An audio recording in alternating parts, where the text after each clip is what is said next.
So, hey, good morning, good afternoon, good evening, whatever time it is you're watching this. Thank you for being interested enough to watch this. I realize that as a former senior leader of a church, I led a church for I can't even remember how long it was, like 9 years as the senior leader. I was executive pastor for 2 years before that, and youth pastor for 5 years before that. So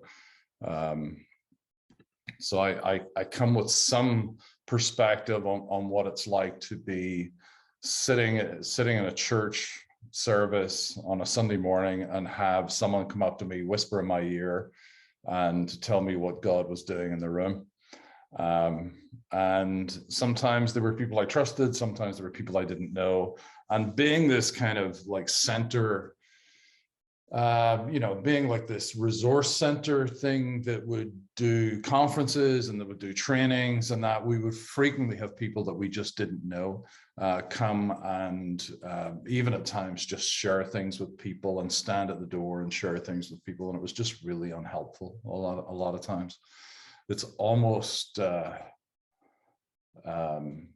it's almost, that at times when we weren't giving people a platform, they would take a platform, they would take it somewhere else and just meet in the foyer and chat with people and just be a little bit unhealthy. So I just want to take it from that perspective. I want to take it from the perspective of a senior leader, but also from the perspective as a seer, as someone who does have, has access to some of what heaven's doing.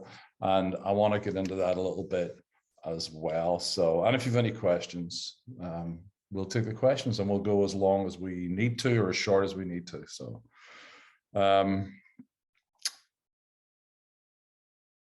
one of the things that can never replace any kind of protocol or any kind of procedure or any kind of suspicion. One of the things that trumps everything is culture. And as the senior leader, building a culture where the culture actually protects the culture becomes very important. It's really an effective way for preventing sheep or wolves in sheep's clothing. It's interesting that it's wolves in sheep's clothing. It's not wolves in shepherd's clothing. And it is that sort of pastoral ability to fight lions and bears and wolves and recognize a wolf when they're there and how do you actually respond to that. That's pretty easy. Like the truth is that's pretty easy to do. You can recognize someone who's behaving like a wolf and you can take steps, you can chat with them, confront them about it, and actually take steps and warn your people or whatever you need to do. It's the ones that aren't wolves. It's the ones that have actually been a really good part of your community or that seem to be behaving well in, 9 out of 10 cases, they seem to be behaving pretty well with everybody, but they're this kind of like weirdness around them. Because a lot of mystics are a little bit weird. And it is, how do you deal with those people? Well, it's going to be your culture. It's going to be your culture that helps those people remain part of the body, remain a functioning part of the body. And so culture is going to be everything. It's creating a culture where mistakes are possible. That allows me to make a mistake, even if I'm the senior leader, but it's creating that culture where mistakes are possible, and not every Sunday morning has to be perfect. And whilst I'm into excellence, I'm not into perfection.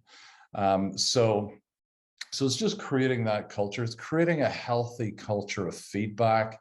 And by feedback, I don't mean, hey, let me tell you something about yourself. I'm talking about like a healthy culture of feedback. And the reality for most of us is that we know when we have done something that will generate negative feedback. We sort of feel it, know it, sense it.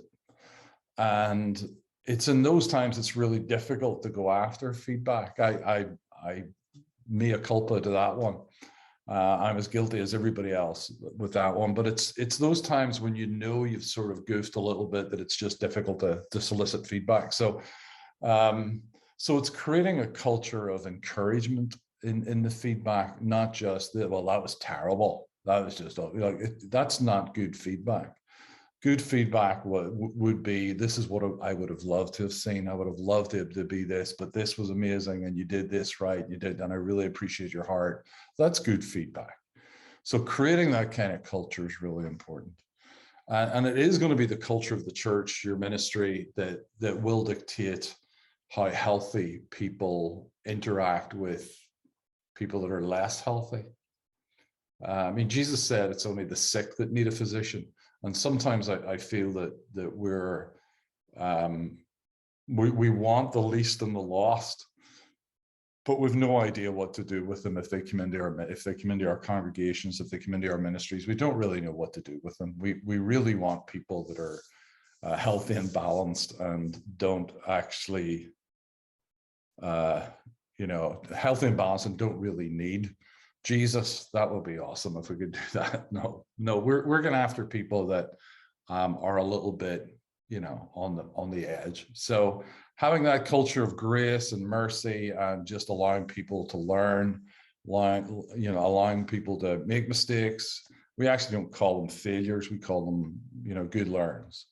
Hey, that was wrong. No, it was just a good learn. So just creating that kind of culture is really important. I would say that one of the things that trumps a bunch of stuff is really just having protocols in place and making sure those protocols are communicated. So those protocols are much like the prophetic protocols that we've developed over the last 30 years. So if I take the prophetic movement over the last 30, 40 years, and one of my goals is actually to not make some of the mistakes that were made within the prophetic movement. So what happened within the prophetic movement is that people went to a conference, they went to a training event, and they came back on the Sunday morning and started to prophesy and started to tell the senior leader of the church, that they had a prophetic word, and they just essentially became scary.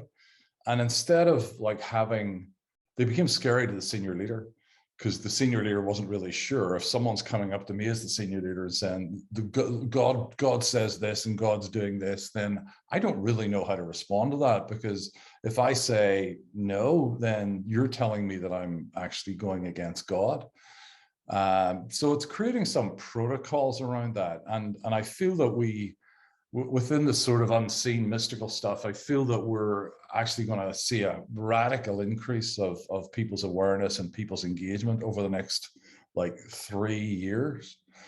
So it's going to create that kind of friction and tension in local bodies of, well, what do I do with this? What do I do when someone comes up to me and says, oh my goodness, there's a 25-foot angel that's just appeared on the stage with its sword drawn, ready to, do battle on the principality over this region. What do I do with that? Do I abandon everything on a Sunday morning and say, okay, let's go with that? So I think it's really good to just say, okay, let's have every church and ministry establish protocols for what happens when people are sharing things that are unseen.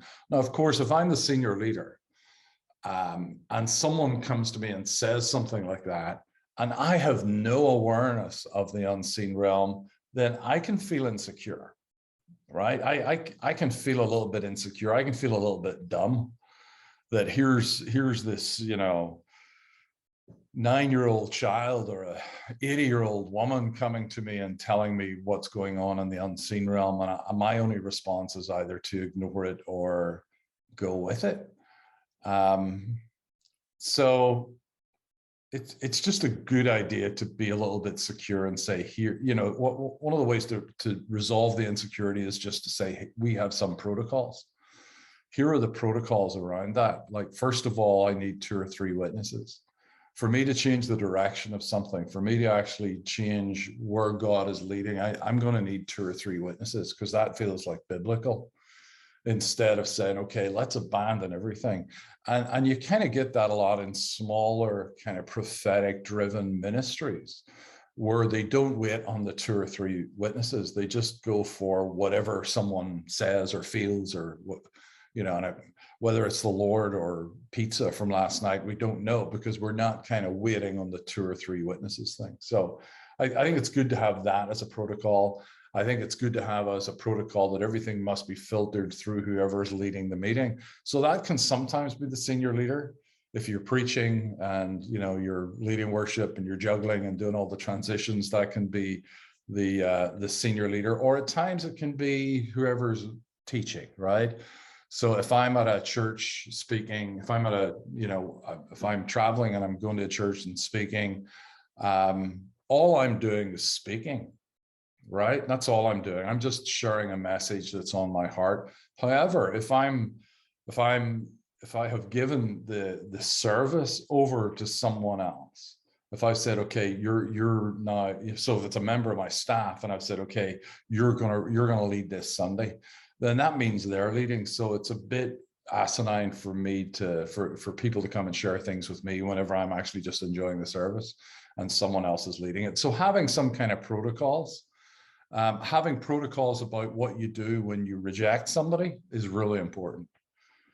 So we've all watched people being vulnerable, sort of walking up the aisle in the church and whispering into the senior pastor's ear, and the senior pastor go, yeah, thanks very much for that. And then we watch the vulnerability of them going back to sit in the seat. And if we want protocols to work, they have to be better than that. Like they're going to have to be better than just, well, thanks very much. If we want the revelation to increase, if we actually want those 2 or 3 witnesses, if we want more information about what the Holy Spirit and what heaven's doing in the room, then we're going to have to do a little bit better with our protocols. And that can just be as simple as if someone's coming up to you and sharing you, vulnerably sharing what God is doing in the room, that can be just as simple as you giving them a hug or smiling at them, or saying thank you or doing something, because everybody's watching that person. And, depending on their reputation in the congregation, they're watching them. Some of them might be rolling their eyes, some of them might be offended, who knows, right? So it's just really important that if we're building a culture that encourages people to come up and engage with the protocols, that those protocols are actually friendly. They're warm, they're not harsh. Well, you come up here and I'll tell you whether that's the Lord or not. We can't, that'll cut off anybody but your inner core coming to you. And we would also we would also say that there are certain people within the inner core that never had to share anything with me. Certainly when my wife was running the prophets in the church, she would just tag one of them to say, go, I need you to share something that's on your heart. So it's that simple. And they didn't have to run it past the leadership or anything. We just had people that we completely trusted. But for everybody else, here are the protocols. And when people were coming in for information about the church, we would explain the protocols. With our prophetic training, we would explain the protocols. With our seer training, we would explain the protocols. Pretty straightforward. And again, those protocols are not designed to shut things down. They're actually designed to give us some security and give us some security in making the decision. So if, again, someone's coming up and saying there's a 25-foot angel standing on the stage with its sword drawn, going after the principality of the region, then I need to know how I'm doing with the Holy Spirit with that word. I need to know. So for me, there's some filters within that. And sometimes when people are seeing things or experiencing things or simply are aware of things that are happening in the Spirit, they are filtering through their filters. They're seeing things through their lens, even the unseen. They're seeing the unseen through their lens. And then when they share it with me, I will interpret according to my lens. So my lens in that respect would be, well, there are no principalities over this region. So that's not true, right? Jesus disarmed them. He actually is he is reconciling the nations to them to himself. That while I'm not saying they're totally gone, I don't see any sort of principality talk in terms of out there. I see principality talk in terms of in here. I see like leading principalities of thought and of chaos, but not necessarily over regions and all that. But if that's not your lens, then you're going to filter through your lens. So one of the protocols that we will have in place is that I might need a second opinion, especially if it's something that large. That I'm going to need to go to somebody, and in my case, it was, you know, it was my wife who was the prophet and co-senior leader, or if she wasn't there, then I would go to one of the other prophets and say, hey, what do you think? And if you don't have prophets, then it's going to be, you know, if you don't have prophets in your house, then it's going to be just someone with maybe a leadership gift that you really trust. So you're going to go to people and say, hey, this so-and-so just shared this with me. What do you think? Would love to know your take on it. And then kind of release it. And it's not just, I don't think so. And the reason it's not, I don't think so, is because of our lens. So again, as senior leaders, if you're not used to seeing in the unseen, then you're going to experience it all as strange and weird. So that's a lens that becomes a blockage of you know, of sorts. If any attempt that you have to feel anything or experience anything unseen is sort of like meh, is ended up being meh, then that becomes your lens. And what we're doing when we're writing it all off is we're actually we're spiritually nutrient deficit, right? We go into this sort of spiritual nutrient deficit because God has definitely equipped people. I believe he's given it to everybody, but that's a whole different thing. But God has equipped people, and they have maybe been trained or maybe grown in it, and gone to all sorts of conferences and all that to try and grow in this whole awareness of the unseen realm. And they have got something significant to bring to the party. But the problem is we might not trust them. So we just need to be aware that we can't just write it off because our lens says, hey, this is weird, I don't know anything about it, we'll just write it off. We need to lean into it a little bit and see what it is we're doing. Now, the whole notion of the seer, the mystic, being a little bit scary is something that I think we can both address. So when you're leading your church, I think it's really important to create a culture around sonship. So for me, training mystics, one of the things that I lean into is this whole notion of sonship. So my mentoring mystics thing is called the Daniel Company. And one of the reasons is the Daniel Company is because, well, first of all, he's one of my heroes. But it says that he was as knowledgeable as every other magician, right? Every other sorcerer. He was as knowledgeable as all those in the book of Daniel. But Nebuchadnezzar said he was 10 times better at doing the stuff. So one of the reasons I think he was 10 times better at doing the stuff was because of his heart posture towards Nebuchadnezzar. It was, of course, like it says in Daniel 2:22, that God was actually the revealer of hidden knowledge. And God would reveal hidden knowledge and things, you know, things covered in darkness. And so God was definitely revealing that to Daniel. But I know that a heart posture of sonship is what brings breakthrough in the kingdom. It's just that simple. And I think that I have a bunch of different messages, but they all come back to this notion of sonship. And part of the big part of sonship is submission. And that's something for every mystic and prophetic person that has to learn, is that they're actually submitted to somebody else. So we just dig into this. Like, this is about being submitted to somebody. And in the case of your church, it's being submitted to the leadership of the church. It's not that, you know, the church isn't going to change because you make a Facebook post. The church isn't going to change because, you know, you're telling all your friends, you know, how shocked you are that this happened. the church isn't going to change because of that. All you're doing is creating up trouble. So Daniel himself, now remember, Daniel was a guy, he was probably, you know, an aristocrat in Israel. And from this aristocratic family, because he was educated, right? So well educated, it seems. And when Babylon went in and actually destroyed the first temple and destroyed Jerusalem, and they brought captives back, they most likely killed all of Daniel's family.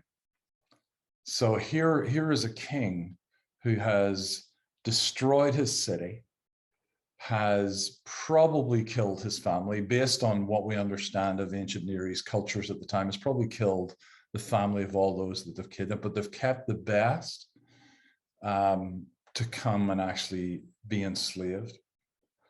So Daniel, he loses everything. And he comes into this environment where he has an opportunity to be bitter, angry, resentful, and he doesn't do any of that. Of course, the king puts out this rule that everybody has to worship him, and is pretty disturbed when he discovers that Daniel isn't going to do that. And but Daniel comes through it, right? Daniel spends this night in the lion's den and comes through it okay. And even the three that were taken with him, they end up spending, later on in the book, they end up spending some time in, you know, this fire. And there's a fourth man comes into the fire. And their heart posture is, well, even if God doesn't save us, we're good, you know. And then, you know, the king gives Daniel this dream, and Daniel's response, Daniel interprets a dream knowing that the king is, and he served 3 kings, right? This was not just a little 2-week exercise in sonship and submission. This was a lifetime given to sonship and submission. And it wasn't that he was submitting to the bad rules, right? He wasn't submitting to rules that would have made him anti-God. He was taking the licks. He wasn't campaigning about it. He wasn't going on Facebook and trying to elect a new king or overthrow the current king or doing any of those things. He actually just had this heart posture of a servant, and he had every reason not to have that. Every single reason on the planet. And when the king told him the dream, Daniel's response should be revolutionary to every single man, woman, and child on the planet. His response was, my king, that this was for your enemies and not for you.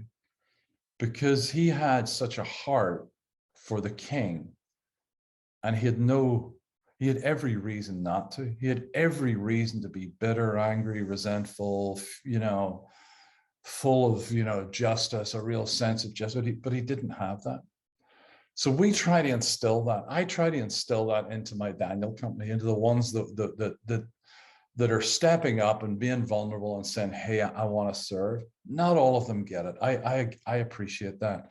But one of the pieces that I want to learn from the prophetic movement of 30, 40 years ago is, like, can we put things in place that are actually healthy and not just unhealthy? It's like senior leaders need to be healthier in dealing with fringe people, right? We just need to be. I mean, I had this one woman in our congregation, and I knew that she was mentally ill. Not, you know, it was something her husband and I talked about, and I knew she was like, I knew when she was off her meds and when she was on her meds. And there's times she would come off her meds and she would, you know, have all these encounters and all this. And I don't think any of them were true. I think they were just a product of a delusional mind. But she had credibility with some people in the church who didn't know her mental status.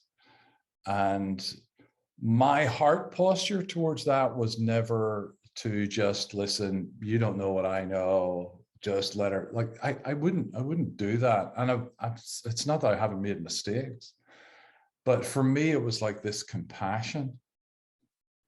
that I had to be, that compassion had to kick in instead of the shepherd.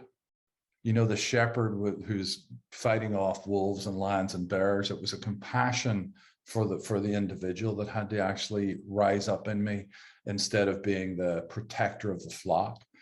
And it was being able to deal with her with compassion. And again, I think that's part of the protocol. I think that's part of the culture that you build into your church. I think part of the culture that you build into your church at every time is something along the lines of submission and sonship, something to do with that, not simply, I'm the boss, you're going to follow me, but actually having people adjust their hearts. Because it's a totally different thing to say, I'm the boss, you're following me, than it is to create a culture where we submit to one another, and that I even have a soft posture. So one of the things, one of my heroes at the minute is Bill Johnson, Bill's been a hero for a long time. And one of the things that people notice about Bill is that he still has a heart of a son, that his father and those who mentored him in life might have gone to be with the Lord, but he still shows up with the heart of a son, not with the heart of a, driven A-type leader, even though there is a little bit of that in him. But that's actually how he shows up. When I think of people like John Arnott, John always shows up as a son. If you're, I've gone to John and shared something with him, and immediately I sense his posture of submitting to the word that I've shared. It hasn't been this thing, well, let me see what, it hasn't been the thing that leaders of small churches do. The leaders of big movements actually have a degree of humility and sonship, that they're prepared to switch their heart just in an instant. And I think that's just really important for senior leaders. And I certainly didn't do that all the time, but we learn as we get older, right? And then the other part of it is building into these mystics and seers what it is we want from them, what we expect from them. Like, this is what I expect from you. If you're going to be released in that way here, these are my expectations. And it's working through those expectations as a senior leader. Like, I expect you to be, I expect you to be accountable for what it is you're sharing. So if you're telling me that there's a 25-foot angel with a sword in its hand ready to take on the principality, I need to know that that's worked. Like, I need to know that that's worked. If we're going to go with this, how am I going to know that that has actually happened? And that's been one of the problems with the prophetic, I think, for decades, is that we don't verify a lot. And the minute we do get prophetic words that are like, this is going to happen, and it doesn't happen, then we aren't used to saying we were wrong, or we should have adjusted, or whatever. We're just not used to that. And so I think creating that expectation that if you share something with me, I need to know that it has happened. I need to know that that has worked. And it's not just, hey, for the generations to come, we'll thank you for it. No, I need to know that this has happened. And creating that expectation within your seers, mystics, and even prophetic people. But I need you to be part of the family. Can be a really good expectation. I need you to be part of what's happening here. I can't have you outside of it. And I know that, so I'll let you into a secret, that sometimes mystics, seers are a little bit strange. And if we have not been trained, we don't do crowds well.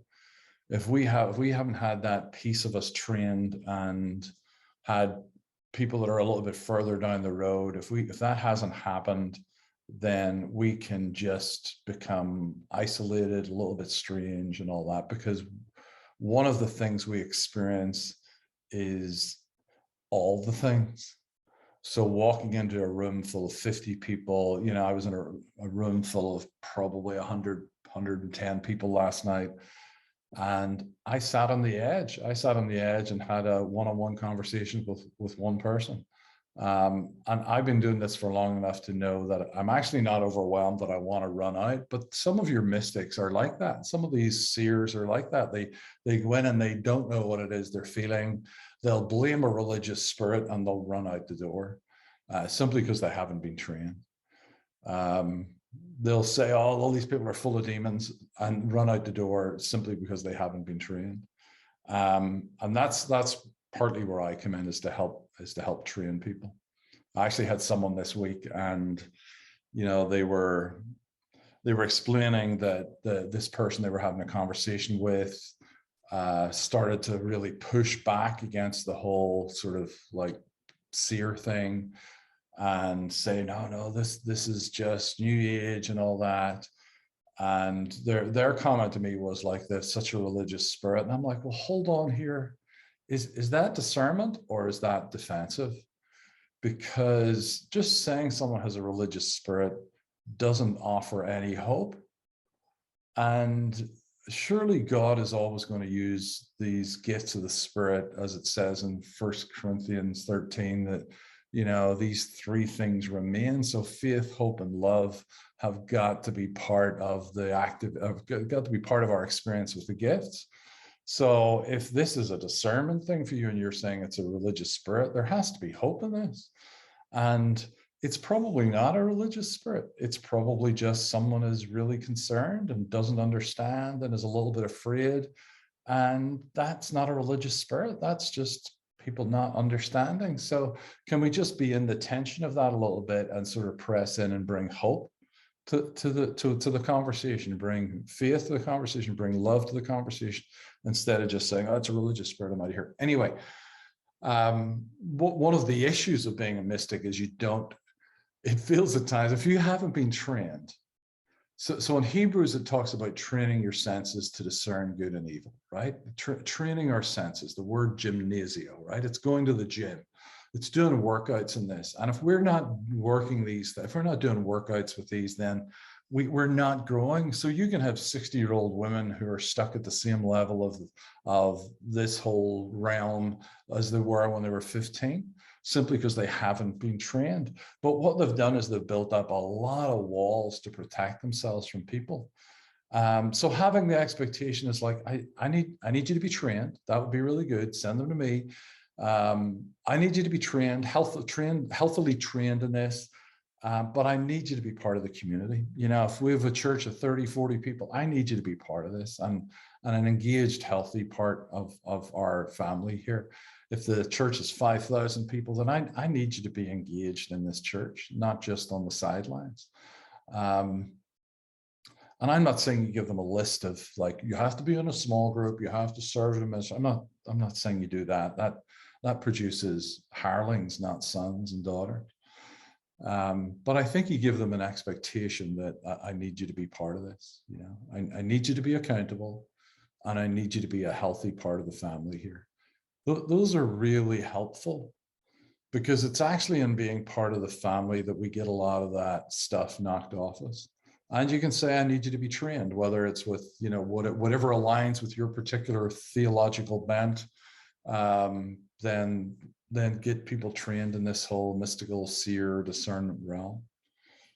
So there's kind of two things that are important for senior leaders. One of them is the culture of the church and the culture that you're bringing, that it's got to be gracious and merciful, and it's got to be this culture of sonship and submission. And the other thing is then what the seer and mystic is bringing. And it is, we are a strange bunch. Like, we are a strange bunch. We can get overwhelmed. And there's a difference between someone who's it's like seer mystic and someone who's an empath, right? Well, I see a lot of people talking about being an empath, which is like you're always feeling. That's not my experience, right? I'm not I'm feeling. My experience is that I'm simply bombarded, overwhelmed by knowing what's happening in a room, just by knowing what's happening in a room, just by knowing what's happening with individuals, just by knowing, we were in this meeting last night, and I turned to my wife and said, they're a seer, they're a seer, they're a seer, they're a seer, and they don't know it. And I didn't have an opportunity to go and speak to these guys. But it was very obvious that they were carrying the whole seer mystical thing of just how they were engaging with the unseen in the room. And part of it is I really feel for them, because I know what that's like when you don't know what's happening. I know what it's like to know all this stuff is going on and to be, doing all your stuff that no one's even trained you to do, but that it comes pretty naturally or supernaturally. And you can be stuck in a place where I'm overwhelmed. I walk into a room and I hear people's thoughts. I don't feel them, but I hear people's thoughts. I know where their heart's at. I know, and that can just be simply overwhelming for all your mystics. So don't write them off. They have something significant to contribute. Like one of the things,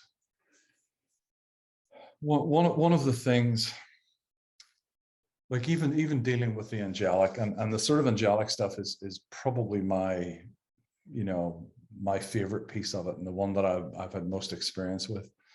I don't read people's angels because it feels a little bit weird, but there are times when I've felt the Lord ask me to tell people that this is what's going on, this is who's with you. Every time I've done it, it has blown the person away. Like every single time I'm talking to them and saying, this is your angel. Like, you have an assignment, an angelic assignment has been given, and this is what it looks like. It looks like this, and you may have experienced this. You think that's part of your personality. It's really not. It's part of your assignment. And every single time I've done that, people have been blown away. I don't always have permission to do that. And I sometimes just forget to ask if I have permission to do it. But I think the piece of that comes in is really meaningful to whoever it is you're sharing. So we were in Toronto Airport Christian Fellowship, as it was. Now it's Catch the Fire. And when we were in TACF, we had a meeting with John and Carol, and shortly after that meeting, I'm standing in the sanctuary and I see this supernaturally large angel, and it was all shimmery, and I went up to it, and I said, part of my protocol in dealing with the angelic is I'll always ask the Lord, do I have permission to engage? And I said, Father, is it okay if I engage with this angel? And the Lord said, yes, that's fine. And the whole time the angel was standing and was looking like this, was looking towards their left. And I said, hi. I inquired of the Lord, and he said, it's okay for me to ask you something. Can I ask you your name? And he said something like, I have no idea what language he was speaking. And he obviously wasn't that thrilled about talking to me, but I said, okay, so what are you here for? And again, as he was standing, and he said, we are guardians of the presence. We are guardians of the presence. And I looked over to where he was looking, and there was another one standing over there.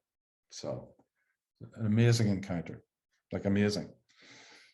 The whole notion of this angelic assignment was there to guard the presence of God. Now, I know of nobody probably on the planet who has stewarded the Holy Spirit and the presence of God more than the Arnott's in Toronto.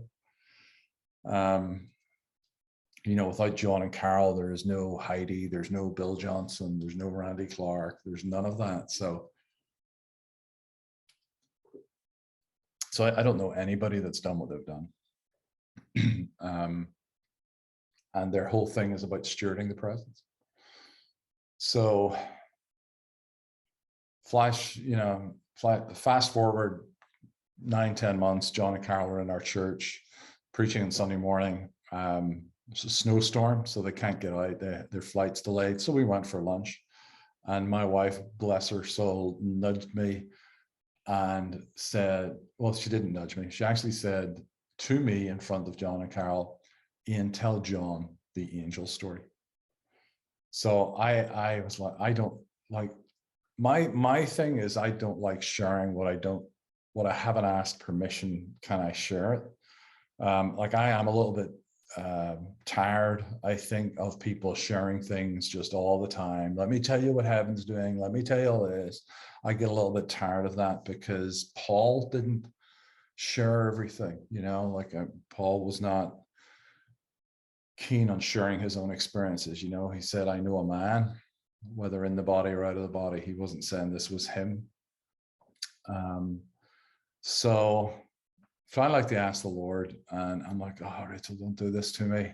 But John and Carol are immediately, angels, tell me the story. And I told them the story. The presence of God fell. And right up to this day, they would say that was just deeply impactful. That knowing that God, that Yahweh himself had actually, and they've experienced the presence of God. They have had encounter after encounter. But just the affirmation that there was an assignment and there were angels actually deployed for the assignment just becomes incredibly helpful. I tell people that if you spend any time with me, you should be full of courage. You should be encouraged. And part of that is because of one of the assignments on one of my angels, that you should leave more faithful than when you first met me. So I do carry breakthrough. I carry breakthrough for you. And it's not that these things are easy. It's just they're possible. I spoke with an angel one time and I said, well, what do you do really? And he said, well, we're here not to make things easier. We're here to make them possible. And I think that's really true. And if we're missing out, if senior leaders are missing out because they haven't learned how to be gracious and merciful and create a culture where I'm in charge, not because of the notice on my door, but I'm in charge because all these people have submitted to me, then, we lose out. We simply lose out. And if we're dismissing people because it's not part of our experience, then we lose out. And we don't get the fullness of what it is God wants us to do. And for the mystic seer person who's not pursuing growth and not pursuing health, then they're never going to grow in their impact. Never. It's just they're never going to do it. If they have a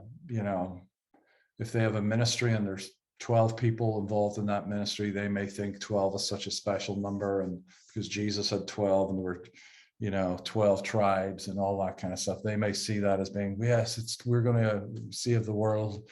But the reality is God isn't going to let them steward something that they're going to destroy, and destroy themselves and other people along the way. So instead of having 1,200 people, they're going to be capped at the 12. So I think it's really important to deal with it from both ends. When pastoring mystics and seers, that we're dealing with it from both ends, that we deal with the culture, with ourselves, and then we also deal with creating some training paths, creating some expectations for the mystic or seer, but also that we have things like the Daniel Company to point people to and say, okay, you should definitely do this. You should definitely do this.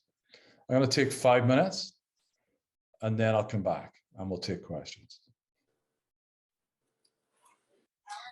I got probably about at least a half a dozen or so seers in our group, and maybe one or two in particular are a little bit hesitant in sharing what they see. I would say more so one in particular, but she hasn't been with us as long. Perhaps that's part of it, because over the time of establishing the well and growing there, we have created that culture of it's okay to make mistakes. You come up and give your word, and anytime that somebody, or I think people actually come to me even before, like I never even thought it was an issue, but they're coming like, hey, I'm not sure about that word that I gave, and wanting some feedback with it. Most of the time it's fine. But for people that are seeing but hesitant to share what they're seeing, how do you challenge or encourage people in that, in maybe something that I'm not already doing? I don't know. Yeah, so having confidence in the actual, in your, it's not a gift, right? It's just this revelation or this understanding. Like having confidence in it is probably what keeps people quiet, is that they're just not confident. So of course you and I are the same, Ryan, and that we're both equippers, right? So we're always going to have if all I have is a hammer, everything's a nail. So my response is equipping. Like, let's get people equipped. Let's have them be part of other people, learning from other people. So one of the things that's happened in our Daniel company over this last year is that people have made connections and have developed relationships and are pressing into that. It's not just the Facebook group, it's been text and all that. So I think equipping is like really, really helpful in establishing a culture of revelation. So if we have a culture of revelation, then we're going to go after that. So I think equipping is giving them confidence. We're particularly a little bit wary of people that are overconfident, right? It's the overconfident ones that give everybody else a bad reputation, that I'm overconfident about sharing what God is doing in the nations and what he's doing in this room and all that, because no one's ever challenged me on, did that actually happen? And is there a way of knowing that it actually happened? And the fact that it's only happening in the spirit realm is a problem for me. And that I'll get that as feedback from people when I'm pushing in a little bit to say, hey, did that happen? And well, it happened in the spirit. Well, then it should have affected the physical, right? If it's going to happen in an unseen realm, it should affect if it's going to happen in a non-physical realm. Sorry, I'm fiddling with a knife again. If it's going to happen in a non-physical realm, then it should affect the physical realm. So we're used to dealing with people that are overconfident and challenge. But the other side of it is people that are just like, oh, I don't know, maybe training all day, every day. Like, let's get them equipped so that we can get the most of it. I would say that it's super common for small communities, right? So whether it's churches or ministries or centers or whatever it is, it's super common for those small communities to stay small because of the absence of protocols. And I'm sure you got all your protocols in place, but certainly in my experience, that sometimes it just becomes everybody understands the culture. And when someone new is trying to come in, then they find it very difficult to understand the culture. So again, protocols. Like, if you're new here, let me tell you how we operate, because I want you to operate with us and all of that malarkey. But I agree with that 100%. I think the hardest thing is the protocols. You got protocols that come from different directions from other people. Like you say, the pride, people they already know more than you, and it's hard to tell them the protocols because they already come with protocols too. I believe that. The hardest thing is to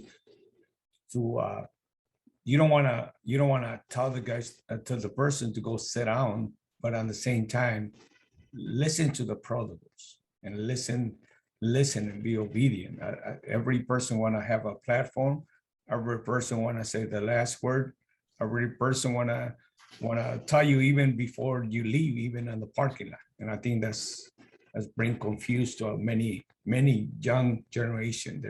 They're hungry for the seer, the gift, And I hope it makes sense what I'm saying. Yeah, I think, I think the terms that I would use are, it's like the elder brothers, it's the elder brothers in that story of the prodigal. It's like, why are you throwing a party? Why are you letting them share and you don't let me share? Why are you giving them a pulpit and you're not giving me a pulpit? Like I told my church for the whole time, I would say, this is my pulpit. I actually built it.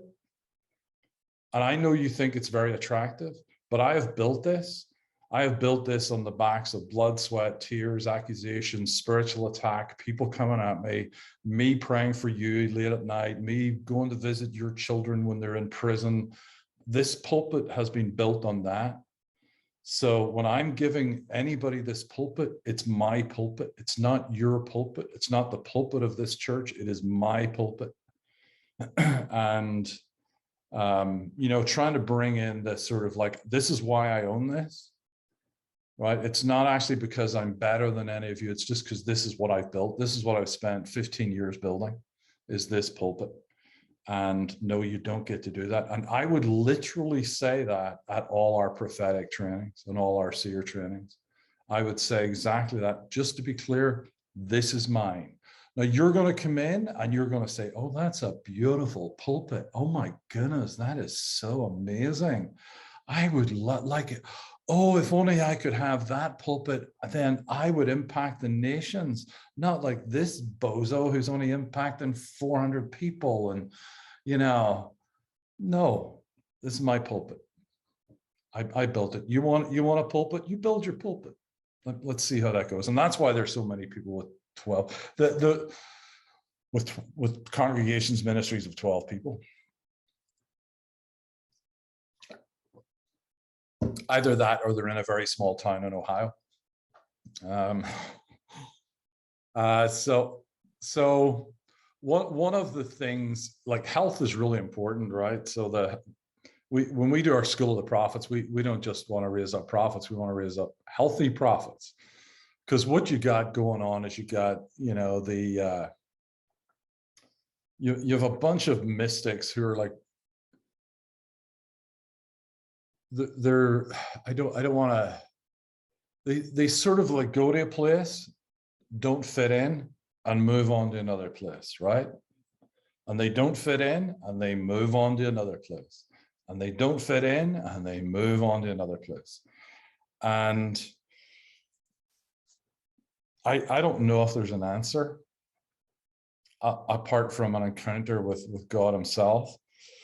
Because no matter how many times we tell people that's not healthy and it's not good, because we've created a culture within the charismatic world, we've created a culture where if God speaks to me, that's all I need. And I have to be obedient to it. And what we end up doing is we're attributing sin to God. We're attributing the sin so sin is simply missing the mark. So we're attributing the sin of not being committed, not being submitted, not actually being part of a community, of actually even stirring up some discord as we go along the way. We're telling everybody that's God, because God said, you've camped in this mountain long enough, break ground and go. Like we've told people that's the word of the Lord, instead of saying, no, actually the word of the Lord is to stay in covenant, stay in commitment, be in family, do all that, even though it's hard. But we haven't done, and I would blame the prophetic movement over the last 40 years. And I think it's got incredibly healthier in the last 10 years, but it's a lot of people who were trained up in that sort of find it difficult to wait on the 2 or 3 witnesses. Like within a prophetic culture, we got to go for this 2 or 3 witnesses thing. It's like, I need to hear this 2 or 3 times. And it's not because I don't trust you, it's because that's the biblical model. Especially if there's a course correction or a change of direction, I need to hear this 2 or 3 times. Like we came from Ireland to the United States, not based on a dream. Were there dreams? Yes. Were there prophetic words? Yes. Were there multiple? Yes. So that's why we did it. It wasn't just me thinking, the Lord's taking me and my family, I'm going to rip my kids away from everything, But, and the same with moving from Chicago to the West Coast. It wasn't a good idea that I had after a pizza. It was multiple confirmations, words, and the voice behind me saying, this is the way I walk in it. So I think the prodigal thing is all about culture. If I can create a culture, if you understand anything about culture, we do this at all our apostle prophet trainings. If you've got Jesus in the center, and it's I'm here with Rachel, and then here I have some people that are super close, and then here these are all filled with people, and up here way out there is Al Qaeda. Right, I've got Al Qaeda way out there, and what actually happens is that when someone is trying to get into the center to actually get have a relationship with us, all of these layers of people protect that. So all of these layers of people actually are the barrier to the people coming in. And that can be healthy and it can be unhealthy. The healthy part of it is that if I've created a culture that says, hey, people that get in here are sons and daughters. If I've created that as my culture, then that becomes a healthy thing. If I've created that the people that get in here have to be the most gifted in there, whatever it is, then that can be a little bit unhealthy. If I've created performance as the route in, then that can be really unhealthy. But what happens is that if someone is here, right? They've come in from Al Qaeda and they're here, and they can't make it into that next level. Then what's happening is that it's not Rachel and me keeping them out; it's these people. And the culture starts to police itself. The culture itself that you're building starts to actually police itself. The culture becomes its own defender.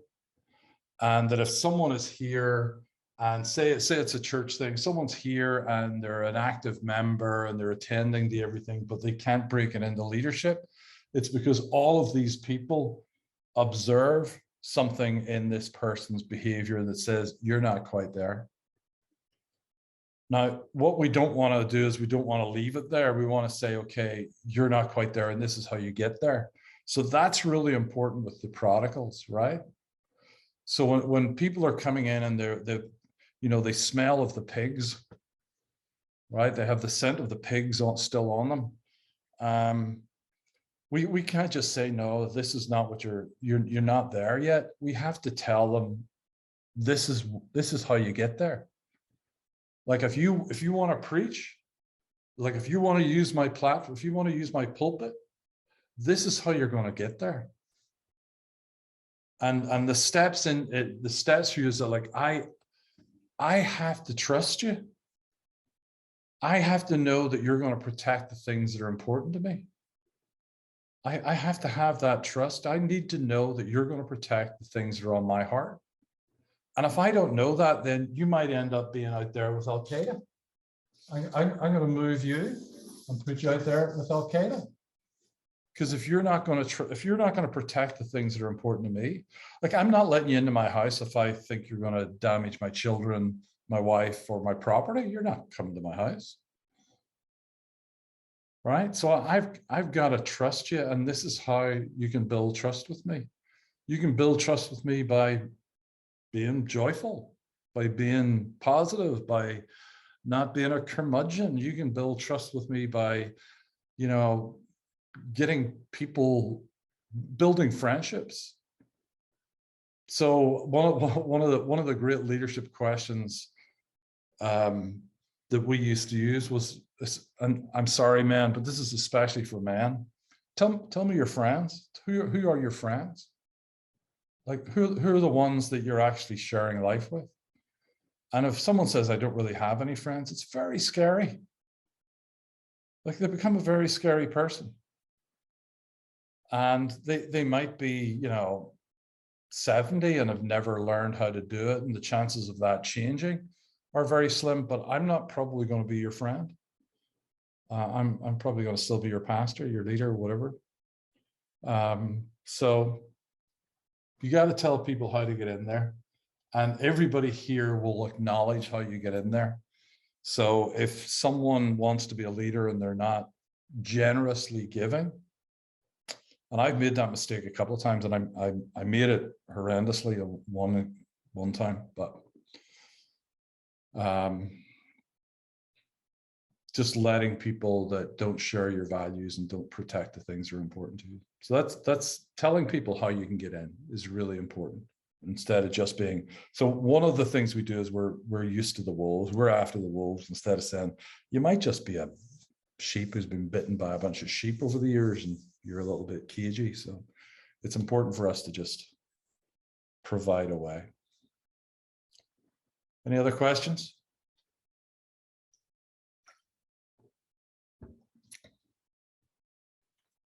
Anything I can help with?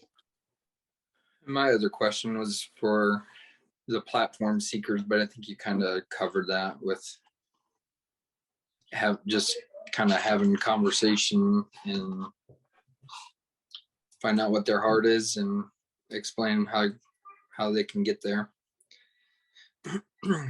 I've had a little bit of an experience with that in the last month or so, where it's like somebody showed up and I was felt really like they were just trying to find a platform or like they were there to influence, and it's like that's not the way this works. But I've since had some more interaction with that person, and it felt a little bit more genuine this time. But so I don't know.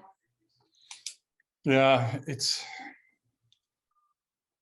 funny. The church world is just it's unique, right? Because at times you've got people who are CEOs of multi-million-dollar companies. They're smart. They've got their MBAs. They've got PhDs, and they're successful in a bunch of different areas. But when it comes to church, everything goes out the window. It just goes out the window. They think they don't understand church. They don't understand how church works. They don't understand. So like, for example, the pulpit thing, like when I say I've built this pulpit, I'm not actually talking about the pulpit, right? And people get that, they get the metaphor, but what they don't get is what it looks like in the spirit. Like what it looks like in the spirit is this is very attractive because it's weathered, it's rugged, it is substantial, it is weighty.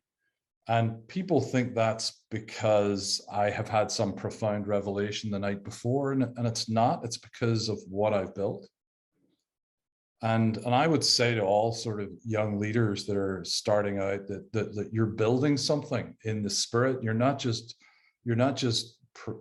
preaching. You're actually building something in the spirit. When I became the senior pastor of the church, I had our head intercessor sit in the second row with her eyes closed and her arms folded, praying against me. So I'm building something in the spirit when that's happening. I'm actually building something that is that's going to last. Instead, and I have to be careful what I'm building. If I'm coming out going, "You get out," like I don't want to build that. But if I'm building something like actually I'm going to be stronger because of this, then that's what I'm talking about. And it's really important that people understand that there is an unseen element even behind the pulpit, right? There's a non-physical element behind what it is you're building when you're standing up and preaching. And it should be very flattering and affirming when people come in and say, "I like that. I would like your pulpit." That you can look at that and go, "Well, how dare you?" Or you could look at it and say, "Oh, wow, thank you so much. Like, I really appreciate that you understand what I've built here. Thank you, but no, you're not getting it." Or this is how you do get it. Like how you get it is you're not going to come in week one and I'm going to be dazzled by your amazing things, what's going on. Because all the stuff that we teach, all the stuff that we teach, even with our emerging apostles, is still the same. You might be very competent, but that's not what's going to get you in the center. I need you to be competent, but that's not actually what's going to get you into the center. There has to be a chemistry. Like there has to be a chemistry if you're going to be in here. We have to like each other, and we have to know each other, and we have to want to hang out. And if I don't want to hang out with you, you're probably never going to be in leadership around me, ever. So, chemistry and culture are probably the two biggest things, which of course right? But having a chemistry with people that they're sharing your culture, the two biggest things to get access in here. And just reiterating that at every point, you can actually share here. Like I could see a time when you could share here, but there has to be a chemistry. And so far, I'm not enjoying this interaction. I'm sure you're not enjoying this I'm sure you're not enjoying this interaction either, because it feels a little bit feels a little bit confrontational. And so I'm not enjoying this. So chemistry is really important. And the other piece is culture. Like this is our culture. I'm the father of the house.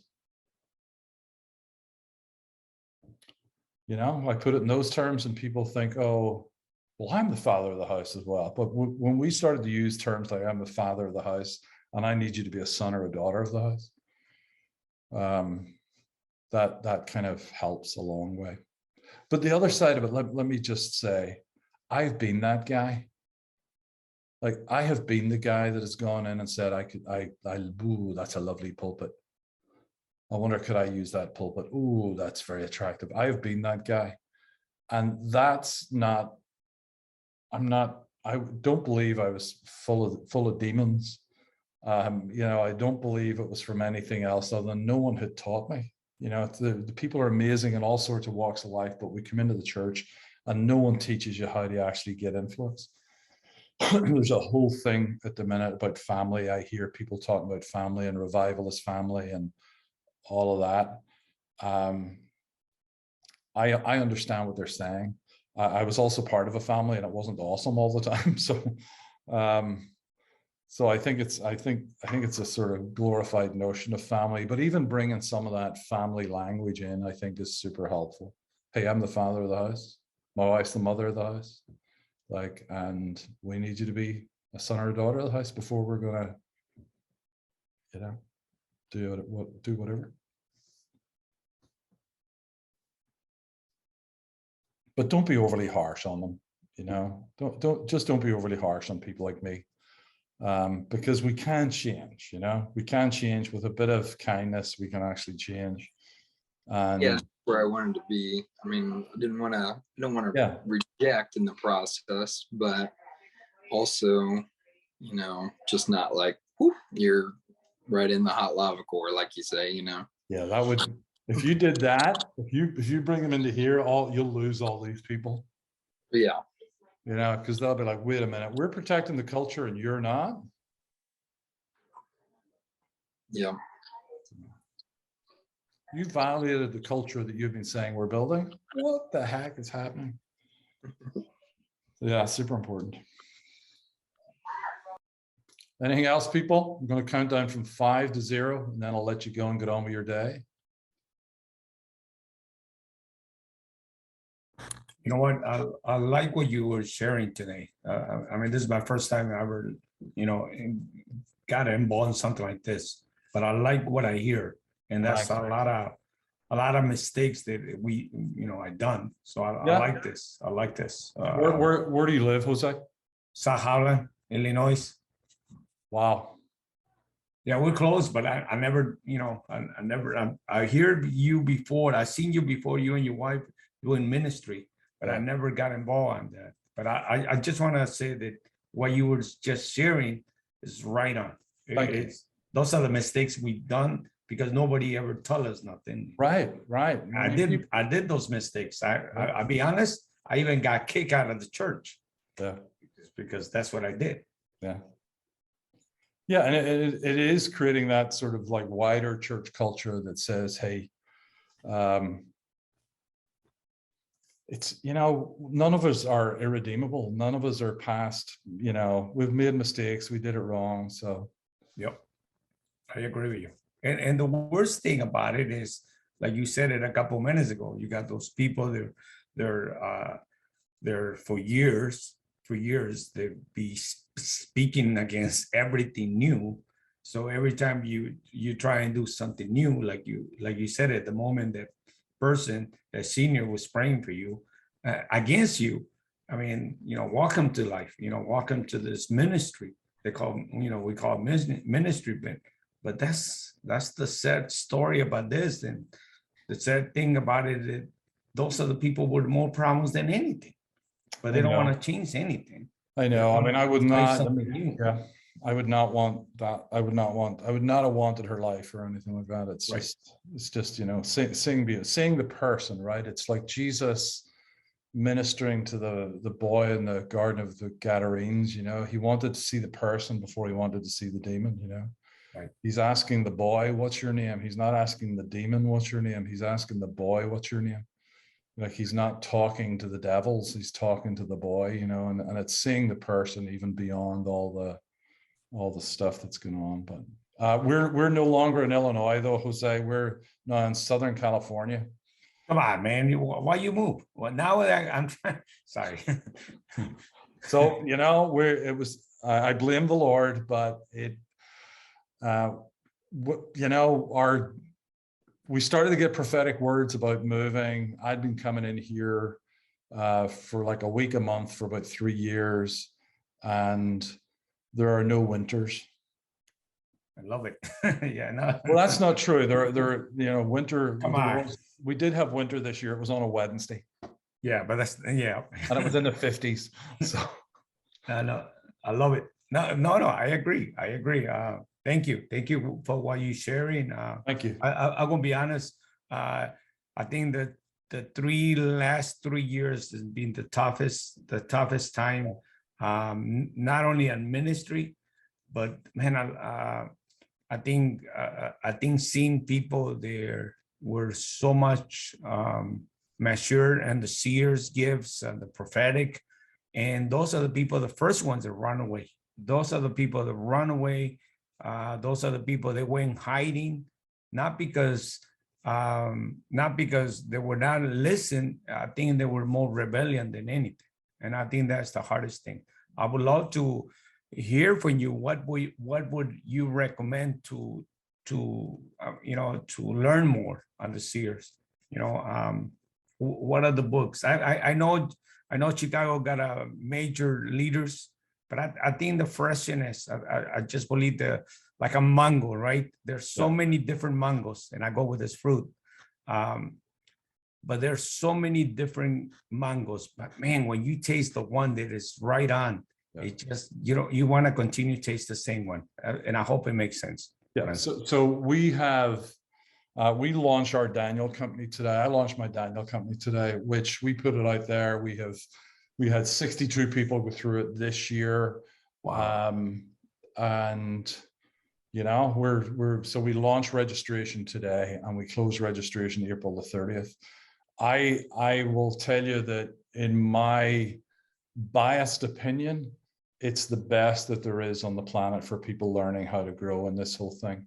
Particularly if they want to mentor mystics, particularly if they want to be part of the Daniel company. So we also have half a dozen what we're calling Daniel company specialists or specialisms. So some of them are doing, it's a video with me once a month, and then they'll gather around their specialism. So one of the specialisms will be dreams, dream interpretation. So that was what Daniel was most famous for. It's where the Magi came, these descendants of Daniel's little sect within Babylon, and they came and, greeted the baby Jesus and all that. So we do a bunch of training. I have an e-course online called Journey into the Mystical Realm, which is on our website, Building Contenders. I've written a book called Seeing the Glory. There's another guy called Blake Healy has written a book. Blake's book is very good, but it's simply a lot of stories. I'm a big fan of James Gall. I think James Gall is one of the most authentic people that's out there. Thank you. So there's people doing stuff, and you'll get a recording of this. You'll get the link that this is being recorded. I know Barbara asked a question, but this is being recorded so you can watch the whole thing. I'll send the link to everybody who registered. So, but I would say if you're actually ask anybody in my Daniel company, they'll tell you that there's nobody else doing what we're doing. We actually,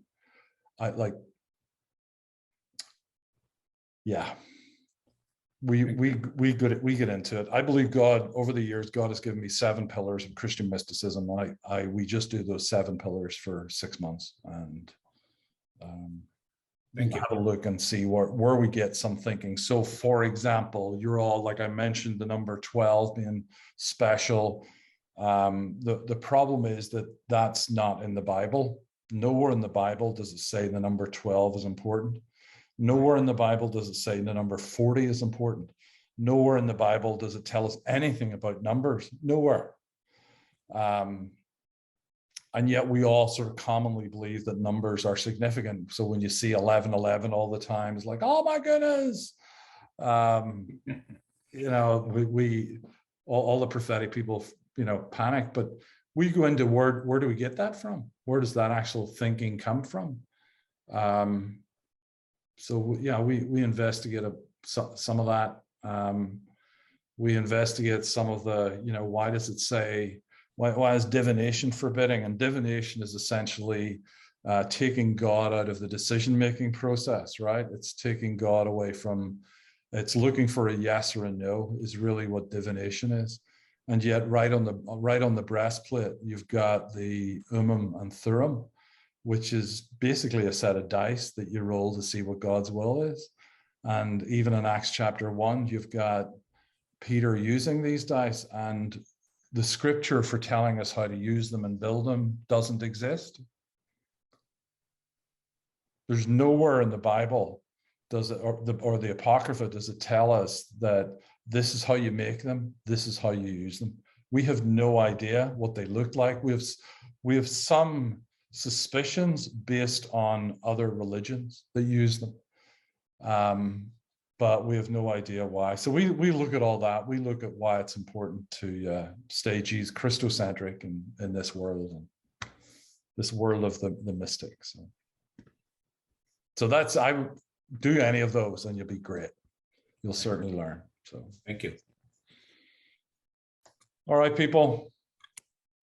Thanks for joining us live. And again, we'll send this out to everybody who's asked for it. So, but bless you guys. Have an amazing day. Pray for us. Pray for us as we launch the registration today. And I want to change the world. So